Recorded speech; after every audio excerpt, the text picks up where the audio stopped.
Hi guys! Welcome back to my channel and back to vlog tayo guys. Okay, yung last na vlog natin guys, makikita nyo ito yung bumalik kami ng Davao galing ng Pampanga. So after that, hindi na tayo ng vlog at ngayon lang ulit akong bumalik ng vlog kasi marami kasing pending na mga vlog sa phone ko at kailangan ko siyang tanggalin muna sa phone ko at i-edit at tawag na to, i-upload. So, ngayon, hindi ko siya nagagawa. So, na-concentrate ako doon. Kasi nga, napupuno na yung phone ko. So, kailangan ko na siyang tanggalin. At ngayon ito makakapag-start na mag-vlog. Kasi nabawasan naman yung mga video ko na nakakip dyan sa phone ko. Kasi nga, ang ginagamit kong camera is yung phone ko, guys. Wala akong, may camera ako pang vlog. Kaya lang kasi, old model na yun, guys. So, nahihirapan kasi ako. I mean, kinakatamanan ko yung mag-transfer ng mga video para lang mag-edit dito sa phone ko kasi pag phone ko na yung gamit ko, diretso na ako sa phone ng pag-edit. Ganun yun. Kasi natamad ako mag-open ng laptop, tapos ita-transfer yung video doon. Kaya, better na phone na yung gamitin ko. Anyway, today, ang ganap natin guys is, pupunta kami sa palengke, sa Bangkeroan, yung palengke dito sa Davao. Kasi maghahanap kami ng supplier ng mga frozen products kasi may plano nga kami magbenta ng mga frozen products like yung mga like hotdog, ham, anything na frozen na products kasi lalo na ngayon nag-start na yung school ng mga estudyante, mabenta yun lalo pang baon at almusal ng mga tao, hindi lang sa mga estudyante, sa mga tao nagtatrabaho din, importante yun. Yun yung gagawin namin, magkakantas kami, pati yung ref na paglalagyan ng mga frozen ikakantas. Alam nyo, kailangan natin ng mga sideline, mga business, mga additional income kasi sa sobrang mahal na dito sa Pilipinas, kailangan natin ng pera para tayo ay mabuhay. Charot. Maglagay na nga tayo ng sunscreen kasi mainit dito. Kung anong ikinaulan do sa Luzon, siyang kinainit dito sa Davao. Ewan ko pa naman, hindi ko man maramdaman ang ulan dito. Umulan dito, siguro maliligo talaga ako sa ulan dyan sa labas namin. Pero since walang ulan, maglagay tayo ng protection sa mukha dahil talagang masasunburn tayo dito ba. Itong belo na to, maganda to sa mukha. Natutunan ko lang to sa kasama ko sa bahay ba sa Dubai. Siya ang nagbigay sa akin itong isa tapos hanggang sa na-try ko, nagustuhan ko siya kasi hindi siya, tawag na ito, malakit sa mukha guys. Kaya, try nyo to. Effective siya. In fairness lang. Ready na tayo guys. Very conservative, okay? Naka-long sleeve tayo. Kasi ito lang yung damit na nakita ko sa kabinet ko. Nung umuwi ako talaga guys, wala ako masyado mga damit. Hindi ako nag-ready ng mga damit ko na isusuot ko dito. Usually kasi tuwing uwi ako, may mga binibili ako tapos yun na isusuot ko dito. Pero ngayon, wala talaga nang umuwi kasi unplanned nga yung vacation ko. So lahat ng makikita ko sa cabinet ko, yan ang sinusuot ko ngayon dito sa Pilipinas. Ang init. Sorry.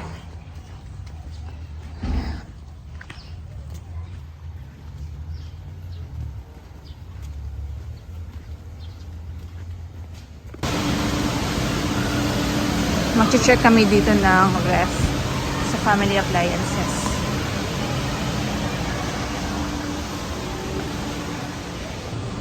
Tapos na kami sa Bangkeroan. So ngayon, yung ref naman na paglalagyan ng mga frozen para sa mga gagawin namin paninda.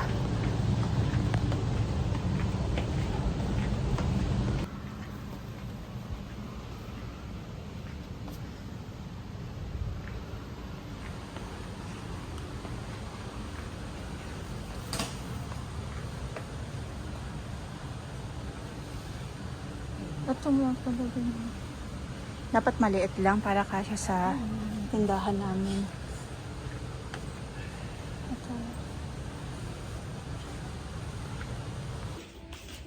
Back to vlog tayo guys. Kanina is nakita nyo naghahanap kami ng ref para sa frozen products pero wala pa kami nakikita. So ngayon, punta tayo sa may kanto namin kasi kakain kami ng barbecue. Bigla ko na-miss ang barbecue, guys. So, punta tayo doon at kakain tayo. Diba? May ulam naman kami pero gusto ko lang kumain kasi namimiss ko yung barbecue dito. Samahan niyo ako. Labas muna kami.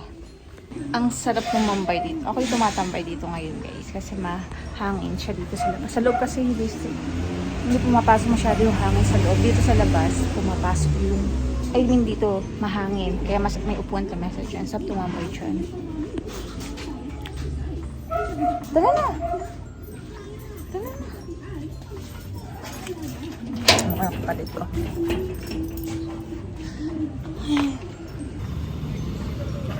Dito yung bilihan, oh.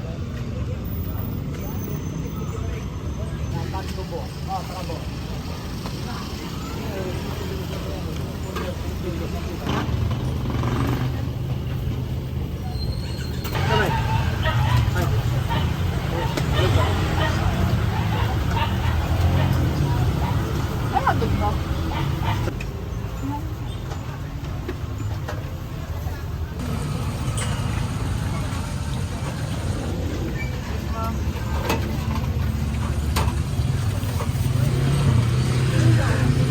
Magkano to? 15 ang isa?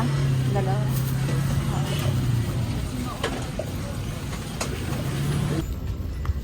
Ito na yung nabili namin. Konti na yung binili namin ni Cherry. Meron naman kaming ulam talaga. Bigla lang ako na-crave. Tapos bumili ako ng atay kasi need ko ng atay. Kasi low blood ako. Sobrang low blood ako. Ang dilim naman. Tubig continue sa bahay. Kain tayo, guys. Pinakubit. Tapos yung binili ko lang doon. May binili akong atay. Kasi kailangan ko to. Dahil nga sabi ko nga, low blood ako. So kailangan ko kumain ng atay. Pero pinatoasted ko yan. Oh. Diba? Pinatoasted para hindi ako maumay. Ito siguro yung akin. Maliit as toasted. The rest is barbecue. Then ito yung chicken and cherry. Tapos yung fish na pinilip namin kanina. Tapos yung matira namin kanina pinakubit. Mama, hindi taga nawawala ng paksiw. Mga leftover din namin ng food yan. Kain tayo.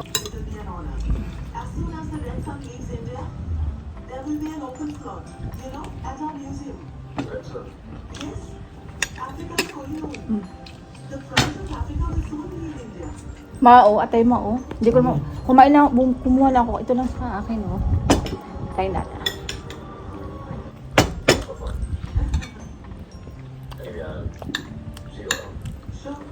Hindi talaga ako mahilig sa mga ganito ba?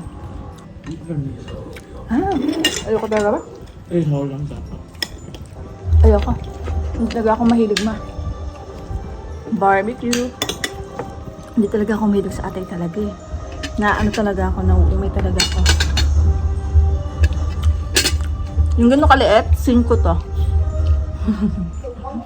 Diba? Ang liit. 5. Ang nakamahal dito yung stick. Charot. Take 2 vlog tayo.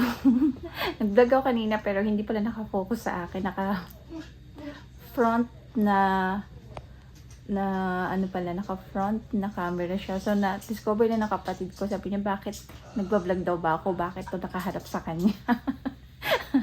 So funny. Anyway, katatapos ko lang manood pala ng Encantadia, guys. Na-addict na naman ako. Kasi talagang sinusubay ako. Ever since nung high school ako, pinapanood ko talaga yung Encantadia. Tapos nung time ng pandemic, na-stranded ako sa Pilipinas. 4 months ako na-stranded. Encantadia yung aking pinagkakabisihan that time. And now na bakasyon ako, yun na naman yung pinagkakabisihan ko tuwing gabi. Anyway, end na natin itong vlog na to. Thank you for watching, and sa lahat po ng hindi pa nakakapag-subscribe, please do subscribe po sa channel ko. And don't forget to like. Abang-abang po kayo sa mga susunod na vlog po natin. Yun lang, and bye! See ya!